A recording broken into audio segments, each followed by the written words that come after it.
The Fallout series is renowned for allowing players to create their own characters and explore the wasteland. Good, evil, smart, or strong, the protagonists of these series are built based on player preference. However, each game in the series also introduces some pre-established aspects of the protagonists, which vary between games. What's up everyone, Ryan here and welcome to Game Rant. In this video we'll be comparing all of the Fallout game protagonists from the weakest to the strongest. We will be taking into account the canon endings of each game in the franchise, so here is your spoiler warning.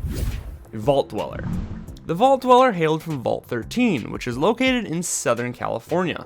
In 2161, the Vault faced a crisis when its water purification ship malfunctioned. To save their fellow dwellers, the Overseer tasked the player with finding a replacement ship, marking the Vault Dweller's first time in the outside world. Once successfully retrieving the water chip, they returned to Vault 13 only to be sent back out to confront the emerging super mutant threat.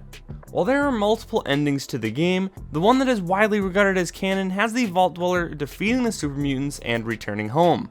However, after returning to the Vault, the Overseer exiles the Vault Dweller out of the fear that other Vault inhabitants may follow in the Vault Dweller's footsteps. Despite the betrayal, the Vault Dweller persevered and founded the village of Arroyo, which would become the first setting in Fallout 2, which leads us to the Chosen One. The Chosen One from Fallout 2 is the grandchild of the original Vault Dweller.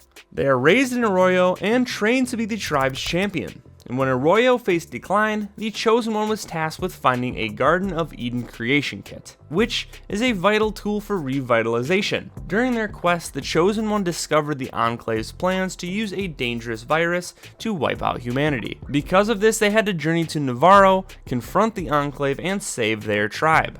After defeating the Enclave, the Chosen One rebuilt their tribe as New Arroyo and assumed leadership. The Chosen One is often considered the most formidable protagonist in the Fallout series, notably for their defeat of Special Agent Frank Horrigan. Horrigan was an agent of the Enclave's Secret Service and was a cybernetically enhanced supermutant, who was one of the few Fallout antagonists with maxed out special stats. The Lone Wanderer. The Lone Wanderer of Fallout 3 shares more similarities with the Vault Dweller from the original Fallout than with the Chosen One from Fallout 2. Raised in Vault 101 for their entire life, the Lone Wanderer sets out into the capital wasteland at around the age of 19, after their father, James, suddenly leaves the vault. Their journey revolves around finding their father and assisting him in providing clean water to the capital wasteland through an initiative called Project Purity. Eventually, James dies trying to protect Project Purity from the Enclave. However, the Lone Wanderer is able to pick up where their father left off and eventually bring clean water to the wasteland. In terms of strength and accomplishments, the Lone Wanderer is considered the weakest among the Fallout protagonists. While starting on a similar level as the Vault Dweller from the original Fallout, their achievements in the base game do not match those of the Vault Dweller, who successfully wiped out this super mutant threat.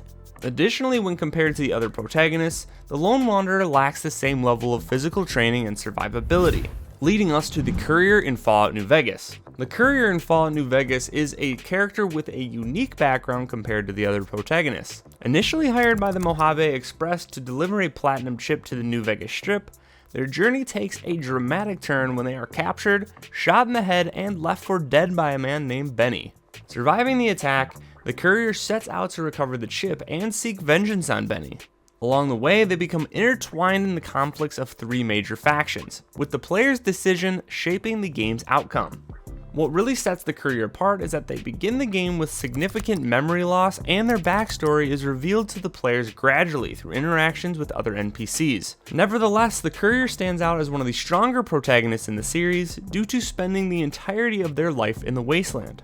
Additionally, their occupation as a messenger would expose them to significant dangers, which indicates the character has a certain level of toughness and resourcefulness.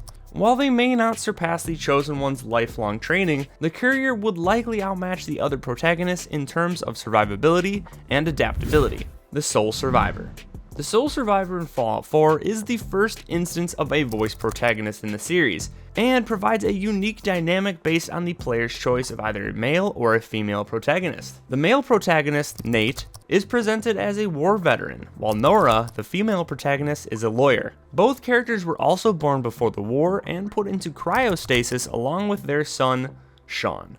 Depending on the player's chosen protagonist, the unchosen character is killed and their child, Sean, is stolen. This leads the sole survivor on a quest to find Sean, which leads them to confront the Institute, with the player choosing to either join or destroy it.